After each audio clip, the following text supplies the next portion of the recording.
right. Everybody remember last week? The real quick synopsis we did last week about the sun and the portals that it goes in and out of and everything. Everybody remembers it? Any questions from last week regarding any of it? How it happens, the time frame that it stays in each one? If we did, then we just gonna jump right into this one real quick. So what we're learning right now is basically just truth. We're shedding all the lies, and we're going into the truth on how things really are set up. So, this right here explains, this is all coming from Enoch. Enoch chapter 72 through 84. This all explains in further detail that the earth in fact is flat, right? It's not round, and that it's a dome, and this is showing us the true direction, what we learned last week. When we read the scriptures, we got to read the scriptures based on the truth that the Father gave us on how He created everything, so that we can map out how everything's supposed to happen and where everything was. So we learned last week that this right here, that we all learned, is a lie. That's incorrect. That's not the directions, that's not the way in which everything is. It's not no north, east, south, west. How the Most High did everything. This is how it's set up. We got the north is over here, south, west, and east, right? And now we're just gonna go over real quick that the actual world itself was created is kind of split into four quadrants. Not kind of, it is. It's split into four quadrants. And the number of the quadrants goes like this. The first quadrant is down here, where the east is. The second one is up here, where the south is. Third goes this way, in the west. Fourth is the north, right? So looking at this, automatically we go, okay, so this is the world right here, this is the earth, and all the land masses, it's kind of split up into these four. Wrong. Actually, everything that we see is in this one quadrant right here. All the land, the earth, all of this is in this one quadrant. This is the one we're going to talk about a little bit today. It's called the dwelling of man. It's in the north, over here, quadrant number 4. That specific quadrant is actually broken up into 3 parts. It has 3 parts in it. Part 1 being the dwelling of man. This is where we are. So out of all this right here, we are inside the quadrant 4 in one part of quadrant 4. The earth, landmass, all of this is inside of this one spot right here, right? The other quadrant is with the seas of water, all the seas are, the abysses, the rivers, the darkness, clouds, forests, rivers, all of that is in a second quadrant. And it comes out into the first one. Then the third one is the Garden of Righteousness, which is the Garden of Eden. So we got these 3 quadrants right here that make up the north.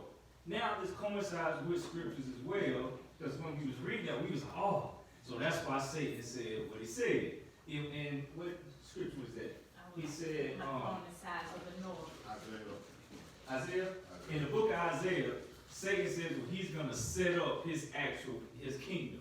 He said that he's going to set up his kingdom in the sides of the north, and he is going to be over the congregation, which is us.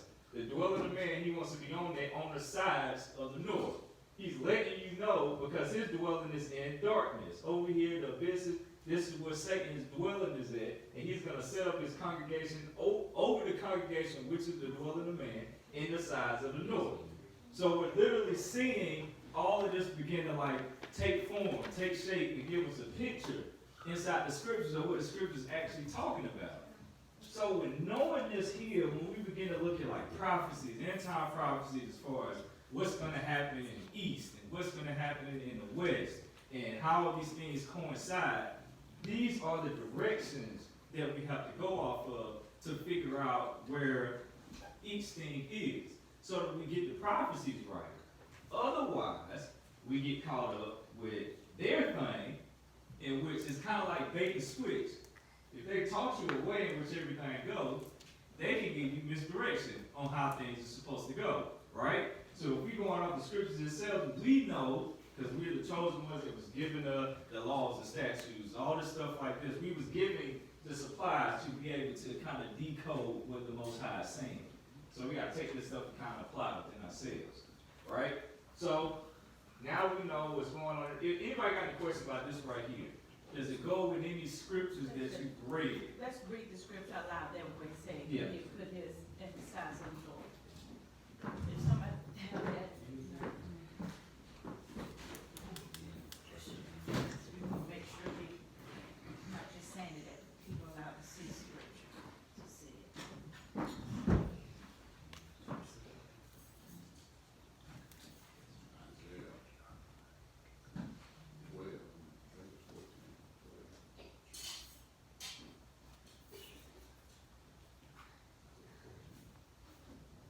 Anybody know which one it is, right quick?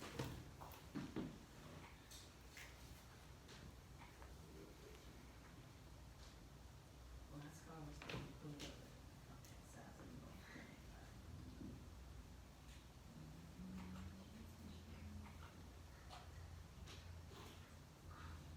While we're finding it.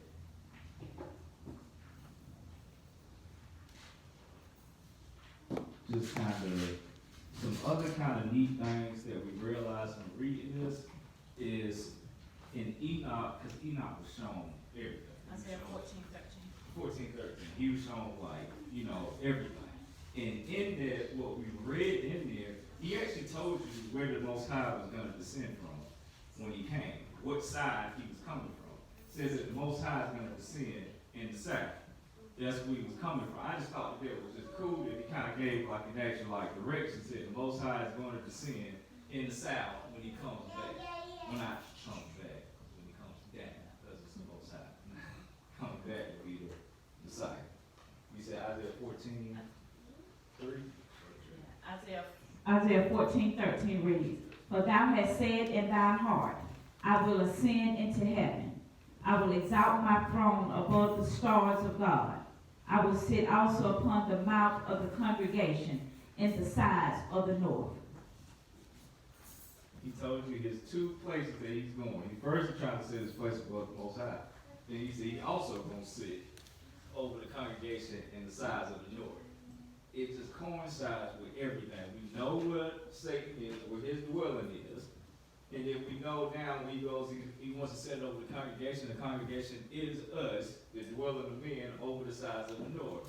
Our land in which we've been kind of left over there. Said he's kind of like, he's being smart. Like, not only I'm going to do this, but I'm going to go down, I'm going to rule over your people in the spot that was left for them. Gave you direction, I'm going to leave my boundaries, just go over here and set up my camp over them, over your congregation. And rule over them and have them follow my ways. And doing what I'm talking about, and follow my rules and regulations. Just crazy. Then one thing to bring out is the Garden of Righteousness, which is the Garden of Eden. Remember, Adam and Eve, this was they was first at, and they was thrown out of here. It's in there, and they are no longer allowed back in this place right here, but they was thrown out of the garden. And then now man can only dwell in this part. They're not allowed to go back into the Garden of Eden as of yet. And when you read it's 3 or 4 books of Adam and Eve. It's 3, I believe. When you read those, that kind of gives you a synopsis of how they went down too. When they was once in the Garden of Eden, when the Father kicked them out, they still knew where it was at and was praying to the Father like, can we, go back to be able to gather seeds and stuff like that so that we could grow things and get some food and herbs. And they was asking the Most High about that. Then even in Genesis it says that when they left, he put an angel there to guard the way so that they can't get back into the Garden of Eden. So these things are all around each other, are all connected to each other. All this stuff went down. And Adam and Eve kind of gives you a good picture of that as well. When they came down into where the dwelling of man was at, there was nothing there. They couldn't find food, none of that stuff. But it was rivers. You remember that? Because they tried to offer up sacrifices to the Father and go through fast and stuff to try to get back in his good graces. And they went and stood in rivers and things like that. So it's good to know this stuff. So now that we know we read the scriptures, we're able to link it to the truth on how directions and where things are. And we're just going to touch this and we'll get into it next week. But these things right here, when you see these, Enoch gives a picture in each direction, north, south, east, west. there are 3 windows. 3 windows in each one. Each one, you see the numbers here, 1, 2, 3, 1, 2, 3, 1, 2, 3, and so forth, all the way down here. Each one corresponds with a specific wind. It goes in a specific direction. Everything has an assignment from the Father and how it's supposed to do things. When he's seeing something, it's an actual wind that's carrying that thing, and those winds, based on what direction it's coming from, have assignments with them. If you've got a wind that's coming from the south towards the north, this particular wind brings fragrant smells, dew, rain, prosperity, health. These are good ones. In each space, there is one that actually brings good things, right? The rest of them ain't bringing good stuff with them. So right here, you got this one here, but if you got one coming from the south, and this direction is inclining towards the east, that particular is a hot wind that's coming that way. Then you got this third one right here, that if it's coming from the south towards the west, this wind brings locusts, rain, dew, and desolation. All of these particular things have responsibilities with it. And we was also saying, when you read in the scriptures, when the apostles and stuff was saying, like, don't travel during this time or whatever. Don't take the ships during this time, because it's going to be bringing this particular time of the season where it was like destruction, so you don't need to be traveling right now. When we're looking at this, because this is part of culture that was lost, that was given to Israel specifically. When you know what the Father is doing, you know when to not do something, right? You know, it's like he's giving you the instructions to protect his people from the things that he's doing, so you're not found ignorant, out doing stuff, and you shouldn't be in this place, and you shouldn't be traveling during this time. They knew these particular things. The apostles tell them, don't travel during this. They did it anyway, and they're shipwrecked. Because when we went back and looked at that direction was bringing destruction and stuff at that time, that wind that was coming. So these things, everybody just take a picture anytime you can today of this right here. Go back, read the scriptures in which you see direction or warnings and stuff like that. Put up there again where it's coming from, out of Enoch, so they can go back. Enoch chapter 72 through 84 is where you're going to find all of this stuff. And we went through it. Go back and read it for yourselves.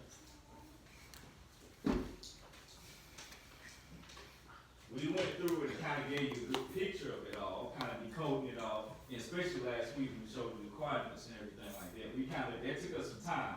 But going through it and drawing and erasing like, no, that ain't right, and getting it right to where you got the right thing, it coincides with what Enoch was talking about.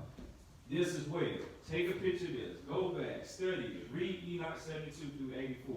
Go back, read scriptures that's talking about directions and things like that. Because right now, we got to know this stuff so that we can figure out and get our prophecies right and know what's what and find the land, right? Because we need to know where these particular things is at. All this stuff plays a part in it. And it's not a coincidence that the Holy Spirit is bringing all this out right now. Everything just comes out right on time.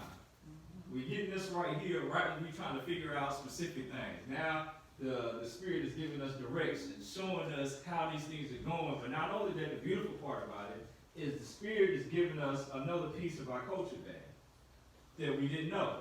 Now we're able to take this and apply it. Because before this, the way we even got into all of this is we came to Bible study and we got talking about the earth and space and whether the earth is round or not. So we started getting into the scriptures. And according to the scriptures paints a clear picture that the earth is not round at all. Now you're going to sound crazy. You go out to people and be like, hey, y'all, you know, the earth ain't round and all this stuff. But you come out of scripture. What it kind of is at this point, it's like we educating our people. And if I'm coming across somebody that's an Israelite, that the Spirit is bearing witness with mine, then we should be able to get on the same page about things like this. I should be able to show you this. You should be able to see this. Bear witness to it, and we learn it together. We know how this thing is. We're not just taking what they taught us in school. That these are the directions. That the earth is round. That the sun and the moon, when it does eclipses, because this stuff makes no sense at all. You go back and look at these things, the things that they taught us about this stuff, no sense at all. They don't check out. When you actually think about it, no sense. But when we read the Enoch, it broke it all down. perfect sense. That's why that's like that. That's why this does that. We gotta know these things. Any questions about this? About the quadrants? Any? Okay. And we shouldn't follow the moon. We should not follow the moon. 'Cause When it counts things, if feast days, any of that, it's like the sun has been put on a schedule and it does the same thing, and it's been given a law that you're gonna do this forever. The moon is kind of like does its own thing. It ghosts, it disappears for a while, it got a little period in which it can do its own thing, but sometimes it just ain't gonna show up at all. Like it's like 10 days short every every year. So in Enoch, it was saying in 8 years, the moon is off 80 days. It's all just tracking right with each other. So you'll get your feast days wrong. You'll get everything wrong trying to count things off of the moon. When we got specific instructions to go based off of the sun. I have a question before, and dealing with the moon, why people think, because the scripture says that the moon was given for the feast. And so when they see that, they automatically think, when it says feast, that it's actually talking about the 7 feasts of the Lord. But when you're reading in Jubilees, he breaks it down and tell you where that comes from with the moon. The moon had feasts attached to it itself, which was called the new moons. And it was 4 of them a year, which are called the interval days. Between every 3 months, you have an interval day, which breaks up a season. And on that is called that new moon right there that starts that new season. They kept that as a new moon, as a feast. And that's why it said you use the moon for that. When it comes to that interval day on that new moon of that's the feast they kept, the new moon feast. But it is not to be used for the counting of your feast days, because you'll come up 10 days short, you'll be off, you can't use it for that. So if you're looking in the scripture and say, but no, it says, what is this? This thing just doing its own thing, just, what is it? Like somebody sitting here typing on it, it's just going, okay. And it's just steady doing it, okay, whatever it's doing.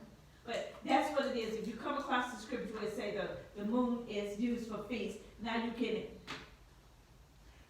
explain to people what that means. It's talking about the 4 new moons, the interval days. It's not talking about your actually 7 feasts of the Lord. Now, quick questions, and we're gonna wrap it up. All right.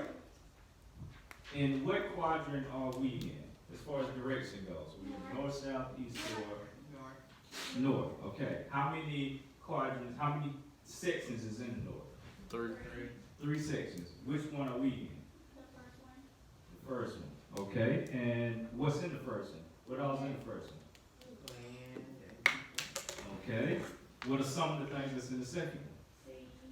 The abyss, water, Anybody got any? rivers, Rivers. Forest. the darkness, Darkness. Clouds. All these are things that's in the second. What's in the third? the Garden of Eden, Garden of Eden. Okay. What's one of the scriptures that we read that kind of gave us a good look at this right here? We read 2 of them. Isaiah 14:13, Isaiah 14:13, which talks about Satan. which one? Satan setting up in the sides of the moon. Sides of the north. Gives us direction. What was the other one? Adam and Eve. Well, we didn't read it. We talked about it. We referenced it. That the book of Adam and Eve kind of let them know how they was kicked out of the Garden of Eden, and that there was an angel that was put there to kind of guard the way so they couldn't get back, and they was put into the first quadrant, which is the will of the man. Okay. Let's see here. We said we got 4 quadrants, and which one is the most high going to descend in? Which direction? The south, coming out the south. Good, good, good. And what are these winds carrying?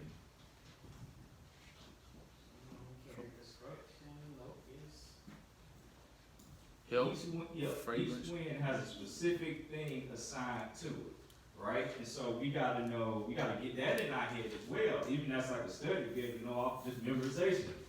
This wind is coming this way, this wind is carrying these particular things right here. This is what's assigned to this. And it says that these winds are actually in chambers. They come out of these chambers and bring these things with it. So it's good for us to know these particular things to get back to our culture.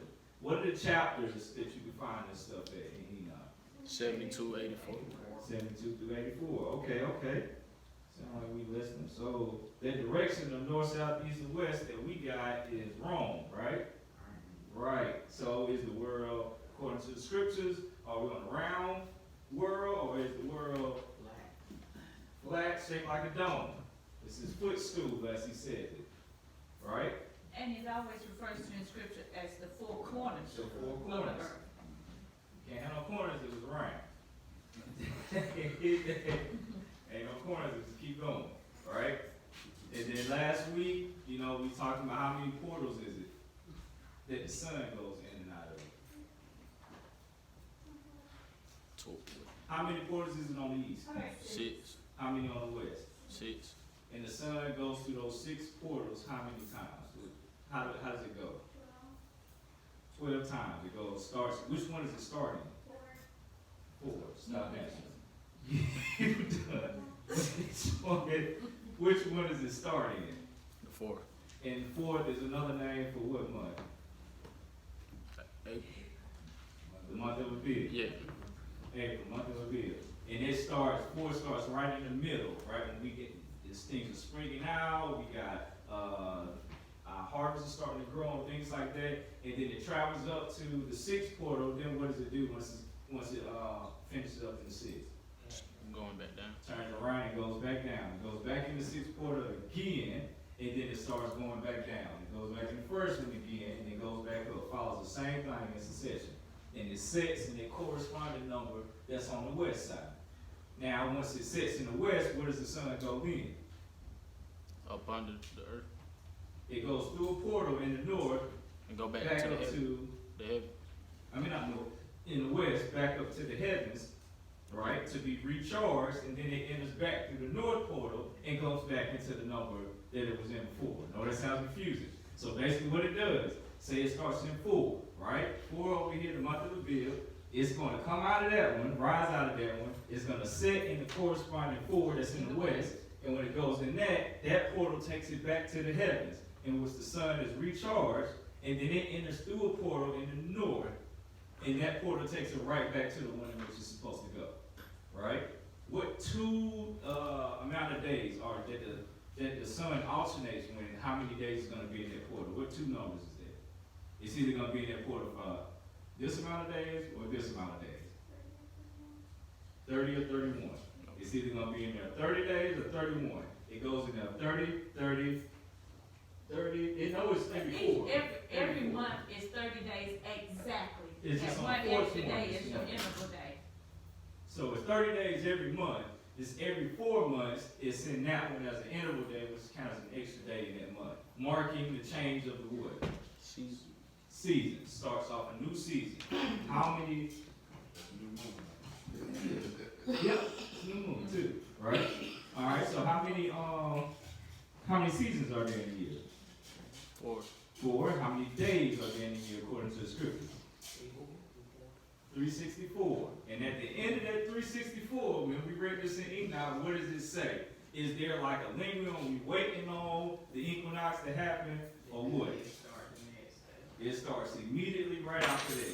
So basically, when the Most High created, we had those first 7 days, and He marked the Sabbath day on the 7th day. That 7th day is the Sabbath day forever. Ain't no changing. Ain't no at the end of the year, we sitting around waiting on the equinox to happen again. It starts right then. According to the scriptures, it's on a law. So you're able to count your feast days correctly. So you're not trying to guess when the Sabbath day is. The Sabbath day is on the same day. From the beginning, it's going to be on the same day when we come back. Ain't no change. Okay, you think any questions outside of that? Dealing with that? The beginning of the year starts when? When it's the beginning of the Yeah. year. What marks the beginning of the year? What is it that happens that is the beginning of the year. Springtime? Yeah. Springwood. Spring equinox. It's the equinox, and what does the equinox symbolize? Equal What's part, happening? equal part day, equal part night. Yeah, equal part day, equal part night. It's happening once a year, every single time. You're gonna have one day that's the equal part day, equal part night. That is called the spring equinox to us. That also marks off the beginning of our year. That's when our year starts. Same time. It's on the schedule. It happens the same time. Then from that point, there's 364 days before the next one. Continuously.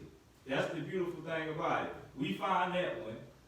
We got everything right then. We apply a calendar to it, and it's rolling now. Now we're picking up where the ancestors left off at, right? Now, question, do everybody know what it means when we say equal parts day, equal parts night? Yeah, yeah. That marks that spring equinox. Do you know what that means when we saying that? Same amount of sunlight and moonlight. It's exactly, you got 24 hours in the day, it's exactly 24 hours of sunlight.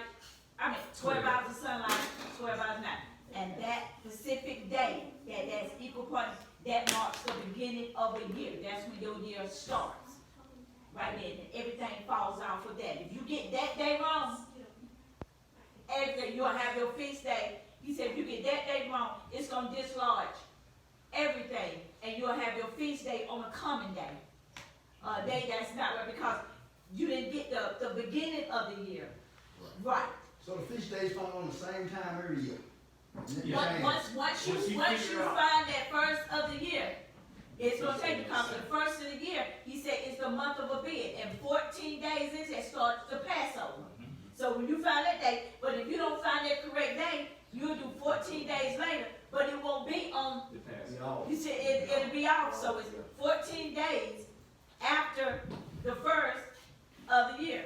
And the importance of it, as Pastor always said, is the Most High and the angels of heaven are keeping Sabbath on Sabbath. That's right. All right, and he marked it as a sign between us and him. So we want to make sure that when we keep the Sabbath day, we keeping it with the Most High, and we ain't keeping it in the Most High. This is day, this is maybe day 4 or something like this.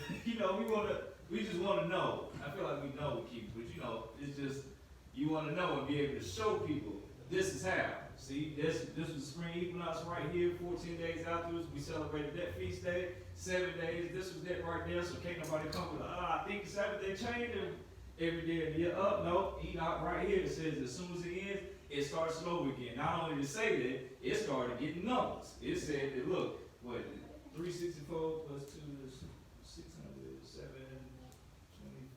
728. Yeah, 2 years. It said it's 728 days. And then it said 3 years. Then 4 years, letting you know that there's no gap in between the days. It's continuous. And it said that is a law that stands in place forever. Don't go away, so ain't nothing changing it. So now we getting spiritual knowledge to be able to not be swayed with winds of doctrine. So nobody can come to you and say, well, Saturday can be Tuesday. This How you year, know the Saturday on Then Thursday next year. Saturday? Mm-hmm. And you'll get there when you tell people it's not on Sunday. That's not, they changed it today. They're going to be like, well, how you know it's on Saturday then? How you know that's a Saturday? Now you go, well, because the year started right here, right? That's the spring equinox. Equal part day, equal part night. 7 days after that was Saturday. That was a Saturday. Then we celebrate the feast days on the 14th day right there. You showing them that. This is how we know. This scripture right here showed us, and we follow the scripture, and we tracking it. Now we know how everything goes now. This is the importance of that stuff. We good? Everybody good? Does everybody know which direction is called the face of the heavens? Of the heavens. Yeah, I said the face of the heavens. I didn't even tell them. The face of the heavens It's only the is same. the east. Right? The east. That's the face of the heavens. So when you're praying, you face the face of the heavens, which is in the east, which is when the sun rises there. Right? And it's crazy because when we read the history of, we talking about Muslims and stuff like that, how they pray towards a specific direction or whatever. They used to pray towards the direction of that until, the history of it. Muhammad tried to come and convert the Hebrew Israelites which he learned everything from sitting down talking to them. And they basically turned him down, and so he switched the direction in which they was praying to, and put it in the opposite direction now. Instead of praying to, because he got it all from them. So now when you see them, they pray towards a specific direction every time they get down. The history of them, Muhammad was he couldn't read or write. Yeah. He was a taxi driver. So he would come and he would sit down with them. He came in town with them. He'd sit down and ask them everything about our customs, how we did everything. And so he learned everything from the Hebrew Israelites, went and created a whole religion now, then come back to them and try to get them to be a part of it. Like, that don't make no sense. You learn everything from us. Like, we praising the real Most High. So now he get mad with them, where instead of us praying the same direction, y'all, we praying in a different direction now. That's why you see so many similarities between them and when we find the customs now. The women keep their head wrapped up all the time. We see in our scriptures, when one was dealing with the word, going to the Father, keep her head wrapped up, right? Men the same way. They got that stuff. They got in attire. You see them dressed a certain type of way, you know that's a Muslim right there. Yeah. Same thing with us. When you saw us walking around, you knew that was an Israelite right there. they had ways in which they did things. They prayed certain times of the day. We prayed certain times of the day. They prayed to a specific direction. We pray to a specific direction. They don't eat pork. We don't eat pork. They took all the stuff from us and tried to create a whole other thing that's like a knockoff. And try to get us converted to be a part of their thing. So, you know, like with the calendar they gave us, you know, like when the New Year changed, like, okay, say the 14th is on the Saturday this day, and then next year it'll be on the Sunday. But with us, it don't do that. So it's just the same every year. It's the same every day. It's the same. It's gonna be the same. The thing is finding that One Thursday.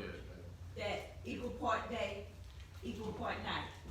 That's the one thing we've been trying to pinpoint, and we thought we had it on this website that have got, but they say we don't really try to track to the T that equal parts day, equal. It came close, but it's not there. So finding it, what it is, we doing the best we can to, you know, to get that exact day of the first of the year. But you know we've been in captivity, and everything dealing with our culture has been taken, switched up, moved around to keep you from getting back to him. Babylon. All the way, gave you a whole other calendar, told you a day started from midnight to midnight. God said his people count their time from sunset to sunset. They give us February that may have 28 days this year. Every fourth year it got a leap year.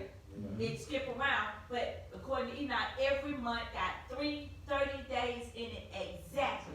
And then you have them 4 interval days, which will come out to 364 exactly. He said if you put 365, you be following the ways of the Gentiles, which we read, and you would just launch everything. So they gave you 365 days, knowing you were never gonna get nothing right with 365 days. So we in this, we live like he said, you in the world, but don't be a part of it. You here, but we have to, when it comes to the word, we got to apply everything according to how our forefathers knew it. We can't take the Gentile system and try to apply it to scripture and then wonder why it don't line up. So when it comes to the feast days and everything, we can't count time the way we have to have our own calendar.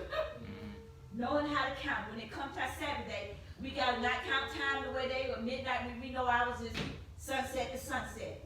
So we have to, and when it comes to prophecies in the Bible, we have to, when he said, I send somebody from the south, they came from the south, we gotta know which direction he talking about according to how they was looking at direction.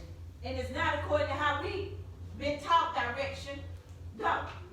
So this is why it's important. You're not gonna understand prophecy, scripture, and all this stuff the way you really supposed to, unless you know what they was looking at, unless you know the knowledge that they had when they wrote it. Yeah. They knew what they was talking about. That's right. It was Hebrews for Hebrews.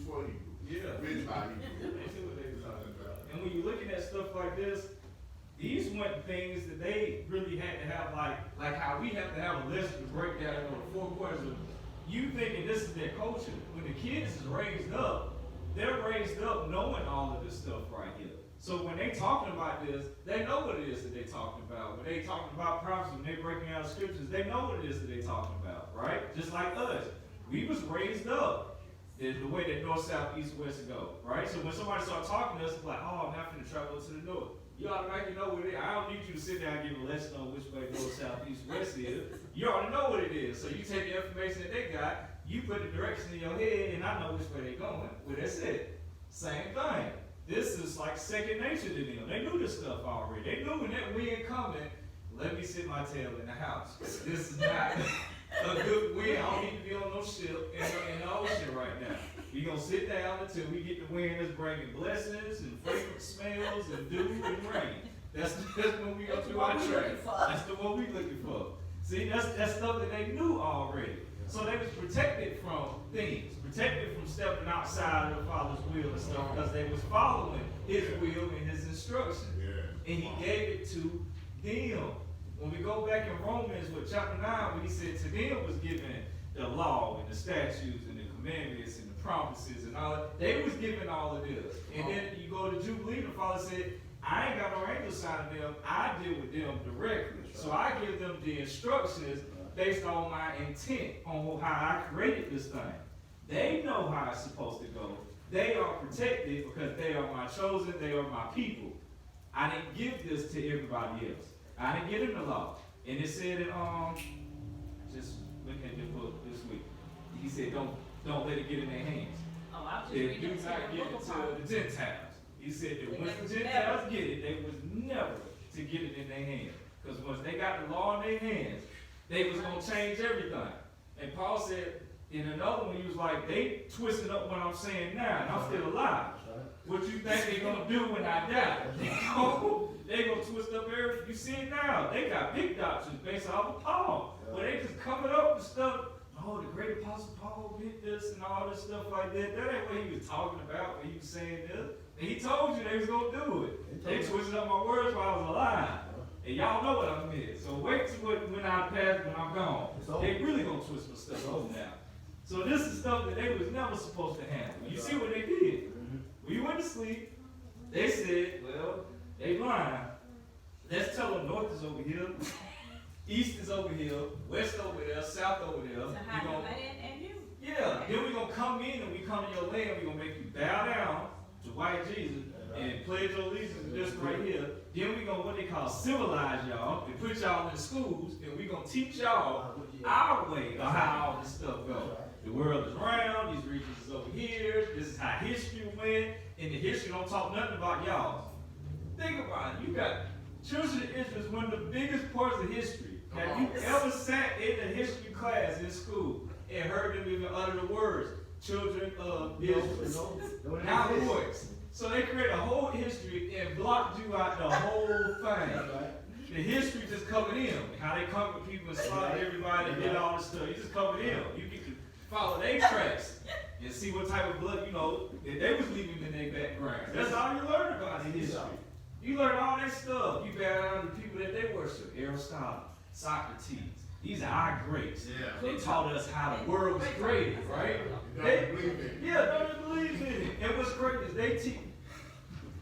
they had you go and play on them, right? As if they found out how all of it go. They was like, you really worship them like this person figured out that when you drop a ball, it do this with gravity or whatever. Like they figured it all out. Like, no, the scriptures told us this before they came along. Like they were stealing information. It just repackage it and be like, I found it out. Basically, what they probably did was found one of our scriptures. And it was like, oh, so that's how they go. And then it was like, hey, y'all, I figured out how to fly a plane. And y'all. all of them, they taught you, all of them was atheists. None of them believed in God. None of them. So they actually taught you a way that removes the Father out of it. Because think about it. If the world is a footstool, and it's this right here, this middle, right?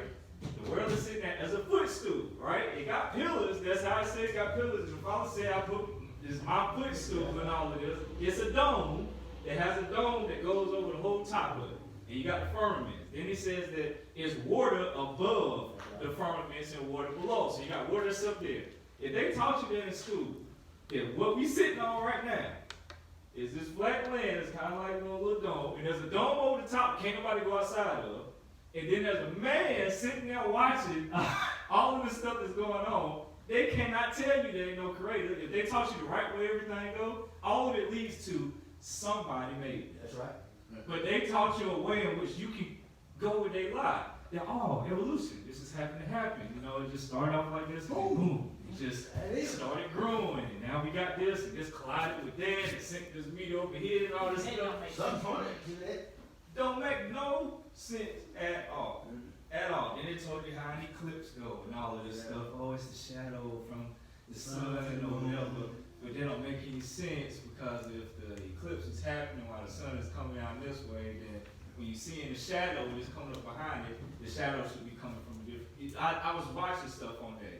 If it goes with the way they say, when you see an eclipse, the shadow should start in the opposite direction then. But it's not. It's starting in a way that's like it's not coming from behind us then. But Enoch says that the sun and the moon is the same size. That's why they can totally eclipse each other out. Yeah. It ain't that one is further away from the other one, and now you got this perspective where it's blocking it out. All this stuff is wrong. It don't make no sense. But I don't think we've ever been really taught. Well, they don't teach us in society to think for ourselves, to question anything that they say. They teach us to be sheep to what it is that they talking about, and just go along with the flow. Yeah, we didn't have that as we were sitting. We didn't have none of this stuff, so we were just going with the flow. I thought everything you told us is true. I used to be reading about Plato and Socrates. I had their quotes all around the wall, taped to the wall. I'm just like, these are great. So I was getting their books, reading about metaphysics. Like, man, this You know dude where is it's going smart. there, I'm like, You know where it is. Yeah, I know all this stuff. Studied mathematics. Like, man, they don't get no better than this right here. These cats know everything. They didn't know nothing. It's really like the school system was the easiest way to get everybody's mind Re-education. changed because you gotta go to school, then you gotta make at least a C to go to the next grade. Yep. If you don't, they're gonna try and say something wrong with you. You slow, put you in a slow class. Now everybody looking at you. Then your mama getting on you when you get home. So it's like you gotta, like you ain't got no choice. You ain't got no choice but to learn this information. Then if you don't learn it, you can't graduate. Now when you go out in the world, it's gonna be even harder for you then. Yeah, it's all training. It's training from the You see, in our world that we set up, unless you good scholars in our lives. That's basically what they're saying. And then they test you on it. That's right. They're gonna test you on it and see if you learned the lie good enough For us, for you to pass and get to the next lie that we're gonna tell you. And then even with the like the Pledge of Allegiance, like if you don't stand, them teachers get mad. They used to get pissed off when I instead of pledge allegiance to the flag. Yeah. To save Like, yourself. it's That's how you doing. the stuff makes no sense at all. I was talking to a guy, and I'm about to stop because I'm just talking. I was talking to a guy a few days ago, sitting there talking to him, right? And he travels everywhere and looks at all these history and artifacts and stuff. He's really tracking like black people, what happened to us. And so he went and he found the city, the little town that was telling him that if you look at the Constitution, there's a blank spot because it was this particular guy that they was waiting on to come and he's supposed to sign it. He was a guy that used to let his stage go and, they sell stuff at the market, make money and all of that.